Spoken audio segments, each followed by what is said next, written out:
Hello everyone and welcome back to UGC NET mentor guys. UGC को resolve करने की बात कही जा रही है। यूजीसी को रिप्लेस कर दिया जाएगा, एक नया इंस्टीट्यूशन बनाया जाएगा। अब ये क्या कंप्लीट मामला है? क्या आपका एनटीए जो एग्जाम कंडक्ट करता है, क्या इसको लेकर के भी कुछ प्रावधान किए जा रहे हैं, कुछ एक्शन लिए जा रहे हैं? और जो आपका यूजीसी नेट का एग्जाम है, क्या वो रेगुलर तरीके से कंडक्ट होगा या फिर इसको भी बंद कर दिया जाएगा या फिर कोई और आपके एग्जाम को कंडक्ट करेगा? तो आज की इस वीडियो में हम कंप्लीट इन्फॉर्मेशन को कवर करने वाले हैं। मेक श्योर आप इस वीडियो को एंड तक जरूर देखिए ताकि आपको हर चीज अच्छे से समझ में आ जाए और आपके मन में फिर कोई डाउट ना रहे। बट इससे पहले हम आगे बढ़े, मैं बता दूं कि जिनके एग्जाम नहीं हुए हैं, मैंने आप सभी के लिए एक शॉर्ट वीडियो बनाई है, मोटिवेशनल वीडियो है। मेक श्योर आप इसको जरूर देखें। और जिनका अच्छा खासा स्कोर रहा है, जो टॉपर रहे हैं, हम इनका इंटरव्यू भी कंडक्ट कर रहे हैं, तो आप इन इंटरव्यूज को फॉलो कर सकते हैं। जिनका एग्जाम अच्छा नहीं हुआ है, तो जिससे इससे आपको क्या होगा, इनसे सीखने को मिलेगा कि उन्होंने किस तरीके से प्रिपरेशन करी, क्या स्ट्रेटेजी रही है। तो आप चैनल पे विजिट करके इन सभी वीडियोस को फॉलो कर सकते हैं। ओके, तो गाइस देखिए, अभी एक इंपॉर्टेंट ड्राफ्ट जो है गवर्नमेंट लाने का प्लान कर रही है।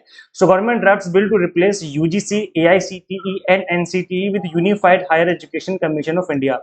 तो ये बनेगा HECI। ये एक नया कमीशन, एक नई रेगुलेटरी बॉडी बनने वाली है इंडिया में। और तीन एक साथ बॉडीज को यहाँ पर डिसॉल्व कर दिया जाएगा, यूजीसी, एआईसीटीई और एनसीटीई। आप सभी को पता है कि जो यूजीसी है वो हायर एजुकेशन की एक रेगुलेटरी बॉडी है, एक बहुत ही इंपॉर्टेंट बॉडी है। ज्यादातर कॉलेजेस और यूनिवर्सिटीज हमने देखा होगा कि यूजीसी रिकॉग्नाइज्ड होते हैं। तो ये इतनी बड़ी बॉडी है कि जितने भी हायर एजुकेशन इंस्टीट्यूशन है, ज्यादातर जो नॉन टेक्निकल वाले इंस्टीट्यूशंस हैं, यहाँ से यूजीसी की जो डिग्री है, मतलब जो डिग्री हैं इनके, यूजीसी रिकॉग्नाइज्ड इंस्टीट्यूशन होते हैं ये लोग। एआईसीटी की केस में बात करें तो टेक्निकल एजुकेशन पे ध्यान देता है, इनको रेगुलेट करता है। और एनसीटी जो है ये टीचर ट्रेनिंग से रिलेटेड इंडिया में जो रेगुलेटरी बॉडी है वो है। तो इन तीनों को रिप्लेस करके, मर्ज करके, या कह सकते हैं डिसॉल्व करके एक नई बॉडी बनाई जाएगी। तो यहाँ पे क्या बोला जा रहा है, that ministry of education is drafting a bill to establish the higher education commission of India as unified regulatory body as inform to the Lok Sabha envisioned by the National Education Policy Framework। NEP 2020 में ये बात पहले ही बोल दी गई थी कि ऐसा होने वाला है। So HECI aims for a light but tight regulatory framework replacing the three bodies जो कि आपके सामने मेंशन है। तो ये जो HECI है, ये एक light and but tight body के नाम से एक मतलब एज एम किया जा रहा है कि ये हल्की होगी। लाइट मतलब कि एक बहुत ज्यादा इन पर बर्डन नहीं होगा, रिसोर्सेज जो है लिमिटेड रखे जाएंगे। बट टाइट बॉडी होगी, मतलब काम तरीके से, इफेक्टिव तरीके से करने वाली है। अब यहाँ पर देखने वाली बात ये है कि जब हम काम को डिस्ट्रीब्यूट कर देते हैं ना, कि नॉन टेक्निकल आप देखिए, टेक्निकल काम आप देखिए, टीचर ट्रेनिंग वाले काम आप देखिए, तो मुझे ऐसा लगता है कि ज्यादा इफेक्टिव तरीके से काम होते हैं। लेकिन एक सिंगल बॉडी को अगर हम इतने सारे काम पकड़ा देंगे कि आप ही को सारे काम करने हैं, तो उस केस में फिर क्या होगा, हबड़ दबड़ हो जाएगा, हौच पौच हो जाएगा और काम थोड़ा सा मुश्किल हो जाता है। आप देखेंगे रिजर्व बैंक ऑफ इंडिया ने भी अपने काम अपने अंदर जो सब्सिडरीज हैं उनको बांट रखे हैं। खुद अकेले हेडक्वार्टर में बैठ के नहीं करती आरबीआई, इनकी सब्सिडरीज कंपनियां हैं जो पैसे छापती हैं, जो कॉइन बनाती हैं, या अदर जो सिक्योरिटीज वगैरह हैं उनको इश्यू करने का काम करती हैं। तो इसी तरीके से इंडिया में भी अभी तक क्या था कि हायर एजुकेशन में अलग अलग बॉडीज हुआ करती थी। HECI हो गया, सॉरी यूजीसी हो गया, एआईसीटी और एनसीटी, अलग अलग बॉडी हुआ करती थी जो कि अलग अलग काम को देखा करती थी। लेकिन अब जो है गवर्नमेंट एक सिंगल बॉडी लाने का प्लान कर रही है। और ये गाइस कोई आज की बात नहीं है, ये 2018 से गवर्नमेंट का प्लान चल रहा है। यहाँ दिखा दूं आपको, देखो नीचे लिखा हुआ है that the Indian government in 2018 released a draft bill proposing to replace the University Grant Commission।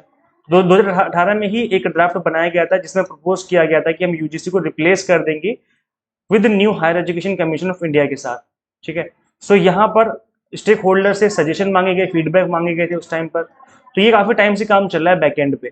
अब जो है ड्राफ्ट लाने की बात की जा रही है, तो ये ड्राफ्ट आने में और लागू होने में, नई बॉडी बनने में, मुझे लगता है कि अगले 1 से 2 साल का, 2 साल का तो मुझे लगता है टाइम लग ही जाएगा, मिनिमम 2 साल का टाइम लग जाएगा। तो तब तक यूजीसी कंटिन्यू करेगी, उसके बाद मुझे लगता है कि फिर HECI आ जाएगा, क्योंकि गवर्नमेंट ने पक्का प्लान बना लिया है लाने का इसका। तो अब HECI आने वाली है। तो अब गाइज ये जब बॉडी आ जाएगी तब पता चलेगा कि किस तरीके से ये कितना एफिशिएंट तरीके से काम कर पा रही है। वैसे तो देखा जाए तो अलग अलग काम अगर बांट दिए जाते हैं अलग अलग बॉडीज को, तब ज्यादा इफेक्टिव तरीके से काम हो पाते हैं। बट एनीवे, जब ये बॉडी आएगी तब हमें पता चल पाएगा कि किस तरीके से जो है ये काम कर पा रहे हैं।